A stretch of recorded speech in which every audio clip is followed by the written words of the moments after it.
श्री गणेशाय नमः। नमस्कार दोस्तों, अर्चना भक्ति में एक बार फिर से आपका स्वागत है। हमारी कथाओं को सुनने के लिए आप हमारे चैनल को लाइक सब्सक्राइब करें, जिससे आपको रोचक कथाएं सुनने को आती रहें। आज हम आपके लिए शंखचूड़ संहार की कथा को कहेंगे, जो इस प्रकार है। प्रजापति महर्षि कश्यप की कई पत्नियां थीं। उनमें से एक का नाम धनु था। धनु की संतान दानव कहलाई। उसी धनु के बड़े पुत्र का नाम दंभ था। दंभ बहुत ही सदाचारी और धार्मिक प्रवृत्ति का था। अन्य दानवों की भांति उसमें ना तो ईर्ष्या ही थी और ना ही देवताओं का विद्वेष भावना। वह विष्णु का भक्त था और उन्हीं की आराधना किया करता था। लेकिन उसे एक ही चिंता सताती रहती थी कि उसके कोई पुत्र न था। आचार्य शुक्र ने उसे श्री कृष्ण मंत्र की दीक्षा दी। दंभ ने दीक्षा पाकर पुष्कर में महान अनुष्ठान किया। अनुष्ठान सफल हुआ। उसके अनुष्ठान से प्रसन्न होकर भगवान विष्णु प्रकट होकर बोले, वत्स, मैं तुम्हारे अनुष्ठान से प्रसन्न हूँ, वर मांगो। दंभ बोला, भगवान, यदि आप मेरी तपस्या से प्रसन्न हो तो मुझे ऐसा पुत्र दें जो आपका भक्त हो और त्रिलोक जयी हो। उसे देवता भी युद्ध में न जीत सकें। भगवान विष्णु ने तथास्तु कहा और अंतर्ध्यान हो गए और दंभ प्रसन्नचित अपने घर लौट आया। गोलोक में श्री राधा ने श्री कृष्ण पार्षद श्रीदामा को असुर होने का शाप दिया था। शाप मिलने पर वही दंभ की पत्नी के गर्भ में आया। जन्म होने के पश्चात दंभ ने अपने उस पुत्र का नाम शंखचूड़ रखा। जब वह कुछ बड़ा हुआ तो दंभ ने उसे मुनि जैगिष्ठि की देखरेख में रख दिया। मुनि जैगिष्ठिव्य ने उसे शिक्षा दीक्षा दी। अपनी कुमार अवस्था में ही शंखचूड़ पुष्कर में पहुंचा और उस महान तपस्वी धार्मिक तपस्थली में ध्यान मग्न रहकर वर्षों तक ब्रह्मा जी की तपस्या करता रहा। उसकी घोर तपस्या से प्रसन्न होकर ब्रह्मा जी प्रकट होकर बोले, वत्स, मैं तुम्हारी तपस्या से प्रसन्न हूँ, वर मांगो। पितामह, मुझे ऐसा वरदान दीजिए कि मुझे देवता पराजित न कर सकें। शंखचूड़ ने कहा।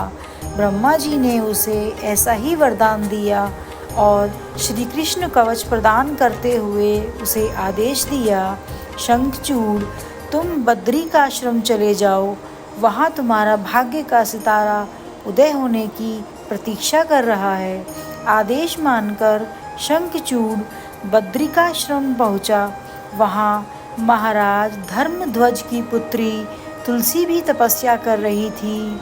दोनों का आपस में परिचय हुआ और ब्रह्मा जी की इच्छा अनुसार दोनों का विवाह हो गया। अपनी पत्नी को लेकर शंखचूड़ पुनः दैत्यपुरी लौट गया। शुक्राचार्य ने उसे दानवों का अधिपति बना दिया। सिंहासन पर बैठते ही उसने अपना साम्राज्य बढ़ाने के लिए देवलोक पर चढ़ाई कर दी। ब्रह्मा जी के वरदान के कारण वह अजेय हो चुका था, अतः उसे देवों को हराने में कोई कठिनाई नहीं हुई। उसने अमरावती पर कब्जा जमा लिया। इंद्र अमरावती को छोड़कर भाग निकले। देवता उसके डर से कंदराओं में जा छुपे। शंखचूड़ तीनों लोकों का शासन हो गया और सब लोकपालों का कार्य भी उसने संभाल लिया। उसने अपनी प्रजा की भलाई के लिए अनेक कार्य किए। प्रजा उससे बहुत प्रसन्न थी। सर्वत्र सुख और शांति थी, क्योंकि शंखचूड़ स्वयं भी कृष्ण भक्त था। अतः उसकी प्रजा भी भगवान कृष्ण पर पूरी आस्था रखने लगी। उसके राज्य से धर्म का नाश हो गया उसके राज्य से अधर्म का नाश हो गया। प्रजा इंद्र और देवताओं को भूलने लगी। इससे देवताओं को बहुत क्षोभ हुआ। इंद्र पितामह ब्रह्मा के पास पहुंचकर बोले, पितामह, आपने शंखचूड़ को अभय होने का वरदान देकर उसे निरंकुश बना दिया है। वह अमरावती पर कब्जा जमाए बैठा है। देवता दर दर की ठोकरें खा रहे हैं। अब हमें बताइए, हम क्या करें? पितामह बोले, सुरेंद्र, शंखचूड़ धार्मिक और रीति से अपना शासन चला रहा है। प्रजा उससे प्रसन्न है। उसके राज्य में प्रजा सुखी और संपन्न है। हमें उससे कोई शिकायत नहीं है। इंद्र बोले, यह सब तो ठीक है पितामह, लेकिन क्या हम यूं ही भटकते रहेंगे? आखिर अमरावती है तो देवताओं का ही। पितामह बोले, अवश्य है, किंतु शंखचूड़ ने तुम्हें युद्ध में पराजित करके उसे प्राप्त किया है। उसने तुम्हारी प्रजा को भी कोई कष्ट नहीं पहुंचाया, सिर्फ सिंहासन का ही फेरबदल हुआ है। इंद्र बोला, लेकिन पितामह, हम आपकी संतानें हैं। क्या आप चाहेंगे कि आपकी संतानें यूं ही दर दर भटकती रहें? कुछ उपाय कीजिए पितामह। पितामह बोले, मैं इसमें कुछ नहीं कर सकता देवेंद्र। जब तक शंखचूड़ के भाग्य में अमरावती का ऐश्वर्य भोगना है, वह भोगेगा ही। तुम भगवान विष्णु के पास चले जाओ, वे अवश्य कोई उपाय तुम्हें सुझा देंगे।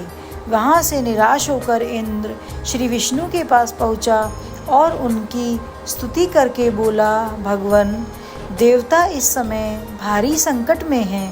ब्रह्मा जी ने अपनी समर्थता जाहिर करके मुझे आपके पास भेज दिया है। कुछ कीजिए प्रभु, अन्यथा संपूर्ण देव जाति ही नष्ट हो जाएगी। विष्णु बोले, पितामह का कहना ठीक है। मैं भी अकारण शंखचूड़ के संबंधों में हस्तक्षेप करना पसंद नहीं करता। उसकी सारी प्रजा कृष्ण भक्त है और कृष्ण मेरा ही प्रतिरूप है। मैं अपने भक्त पर कष्ट होते नहीं देख सकता, लेकिन निराश होने की आवश्यकता नहीं सुरराज। तुम भगवान शिव के पास चले जाओ और उन्हीं से कोई उपाय पूछो।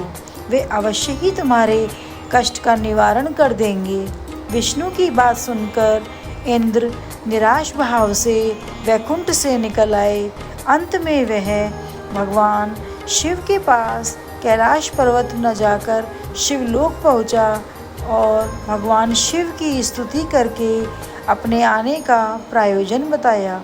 भगवान शिव ने उसकी बात सुनी और उसे आश्वस्त किया, धैर्य रखो सुरराज, तुम्हारा सिंहासन तुम्हें अवश्य प्राप्त होगा। मैं गंधर्व राज चित्ररथ को अभी दूत बनाकर शंखचूड़ के पास रवाना करता हूँ। शिव के आदेशानुसार गंधर्व राज चित्ररथ शंखचूड़ की राजधानी पहुँचा। उस समय शंखचूड़ अपने सिंहासन पर विराजमान था। चित्ररथ ने उसका अभिवादन करने के पश्चात अपने आने का कारण बताया। दैत्यराज, मैं गंधर्व राज चित्ररथ हूँ और भगवान शिव का एक संदेश लेकर आपके पास आया हूँ। यह सुनकर शंखचूड़ के चेहरे पर आश्चर्य की झलक आई। शिव के दूत को सामने पाकर वह सिंहासन से उठकर बोला, मेरा अहोभाग्य है कि भगवान शिव ने मुझे किसी योग्य समझा। आप संदेश सुनाइए, क्या संदेश भेजा है भगवान रुद्र ने? गंधर्वराज बोला, दैत्यराज, भगवान शिव का संदेश है कि तुम देवताओं का राज्य उन्हें वापस लौटा दो और उनकी अधिकार उन्हें दे दो। भगवान शिव ने देवों को अभय होने का वचन दिया है। शंखचूड़ बोला, गंधर्वराज, भगवान शिव से मेरा प्रणाम कहना और उनसे कह देना कि शंखचूड़ के हृदय में आपके लिए बहुत ही ज़्यादा श्रद्धा है, परंतु यदि उन्होंने इंद्र के बहकावे में आकर मुझे दंडित करने का निश्चय किया तो मैं उनकी बात नहीं मानूंगा और उनसे भी युद्ध करने के लिए तैयार हो जाऊंगा। चित्ररथ वापस लौटा और उसने भगवान शंकर को शंखचूड़ का उत्तर सुनाया। यह सुनकर शिव क्रोधित हो गए और अपने गणों को युद्ध का आदेश दे दिया। उधर शंखचूड़ ने अपने पुत्र का अभिषेक कर उसे दानवाधिपति बना दिया और अपनी पत्नी से बोला, मैंने युद्ध स्वीकार कर लिया है देवी, ईश्वर करे युद्ध में हमारी विजय हो। अब मुझे अनुमति दो, मेरी सेना तैयार है। शंखचूड़ अपनी सेनाएं लेकर युद्ध भूमि में जा पहुंचा। दोनों सेनाएं गोमत्रक पर्वत के समीप एक दूसरे के आमने सामने आ खड़ी हुई। भगवान शिव ने चंद्रचूड़ के पास एक बार फिर संदेश भेजा कि वह नादानी ना करे और युद्ध से दूर रहकर उनकी बात मान ले, किंतु शंखचूड़ न माना और दोनों सेनाओं में घनघोर युद्ध छिड़ गया। भगवान शिव और शंखचूड़ आमने सामने डट गए। दोनों में अनेक अस्त्र शस्त्रों में युद्ध होने लगा। फिर भगवान शिव ने ज्यों ही शंखचूड़ का वध करने के लिए त्रिशूल उठाया तो आकाशवाणी हुई कि देवाधिदेव आप प्रलयंकर हैं, सर्वसमर्थ हैं, किंतु आपको मर्यादा की रक्षा करनी चाहिए। श्रुति की मर्यादा को नष्ट ना करें। जब तक शंखचूड़ के पास हरि का कवच है और जब तक उसकी पतिव्रता पत्नी मौजूद है, तब तक उस पर बुढ़ापा नहीं आ सकता और ना ही उसकी मृत्यु हो सकती है। आकाशवाणी के खत्म होते ही शिव का त्रिशूल अपने आप रुक गया। तभी भगवान विष्णु प्रकट हुए। शिव बोले, भगवान आपने तो मुझे बड़े धर्म संकट में डाल दिया है। आप ही ने तो इंद्र को मेरे पास भेजा और जब मैंने उसे अभय करने के लिए युद्ध प्रारंभ किया तो अब आप ही कवच के आड़े आ रहे हैं। अब आप ही कोई उपाय सोचिए। विष्णु बोले, शंखचूड़ के शाप का समय अब समाप्त होने ही वाला है भगवान। अब इसे असुर योनि से मुक्त करके गोलोक भेजना पड़ेगा। यह कृष्ण भक्त है और कृष्ण मेरा ही प्रतिरूप है, अतः इसे वापस गोलोक में भेजना होगा। फिर विष्णु ने एक ब्राह्मण का वेश धारण किया और शंखचूड़ के पास जाकर बोले, दानवराज मैं एक निर्धर ब्राह्मण हूँ, कुछ पाने की आस लिए आपके पास आया हूँ। शंखचूड़ बोला, मांगो प्रिय विप्रवर, जो भी मेरे पास है उसे दे देने में मुझे किंचित भी विलंब नहीं लगेगा। मेरा सिर भी मांगोगे तो वह भी दे देने में इनकार नहीं करूँगा। आप आदेश तो दें। ब्राह्मण वेशधारी विष्णु बोले, दैत्यराज मुझे आपका सिर नहीं आपका कवच चाहिए। बोलिए, देंगे अपना कवच। शंखचूड़ ने अपना कवच उतारकर ब्राह्मण वेशधारी विष्णु को सौंपते हुए कहा, अवश्य, यदि भगवान कृष्ण की ऐसी ही इच्छा है तो ऐसा ही होगा, आप कवच ले जाइए। ब्राह्मण वेशधारी विष्णु कवच लेकर दैत्यपुरी पहुँचे। फिर उन्होंने शंखचूड़ का वेश धारण किया और राजमहल में जाकर शंखचूड़ की पत्नी तुलसी के पास पहुँचे। तुलसी ने उन्हें अपना पति ही समझा और उनका स्वागत किया। उस रात विष्णु शंखचूड़ के महल में ही ठहरे। अचानक ही पतिव्रता तुलसी को धोखे का आभास हुआ। वह चौंककर बिस्तर से उठी और बोली, कौन है तू और मेरे साथ छल करने का तुझमें साहस कैसे हुआ? जल्दी बोल, अन्यथा अपने पतिव्रत तेज से अभी भस्म करती हूँ। विष्णु अपने वास्तविक रूप में प्रकट हो गए। उन्होंने कहा, तुलसी को समझाया कि सुनो तुलसी, तुम्हारे पति का समय पूरा हुआ। एक शाप के कारण ही उसे असुर योनि में आना पड़ा था। अब वह गोलोक में रहेगा क्योंकि तुम्हारा पतिव्रत धर्म ही उसकी रक्षा कर रहा था। इसलिए मुझे छल करके तुम्हें कलुषित करना पड़ा। तुलसी रोते हुए बोली, यह आपने अच्छा नहीं किया भगवान, यूँ मेरे साथ छल करके मेरा सतीत्व नष्ट किया। मैं शाप देती हूँ कि आज से आपको भी पत्थर बन जाना पड़ेगा। आप में दया ममता नहीं है, आप पत्थर हैं, पत्थर। विष्णु बोले, और मैं तुम्हें वर देता हूँ तुलसी कि मेरे पत्थर बन जाने पर तुम्हें ही मेरे पास स्थान मिलेगा। भविष्य में लोग तुलसी और शालिग्राम की पूजा करेंगे।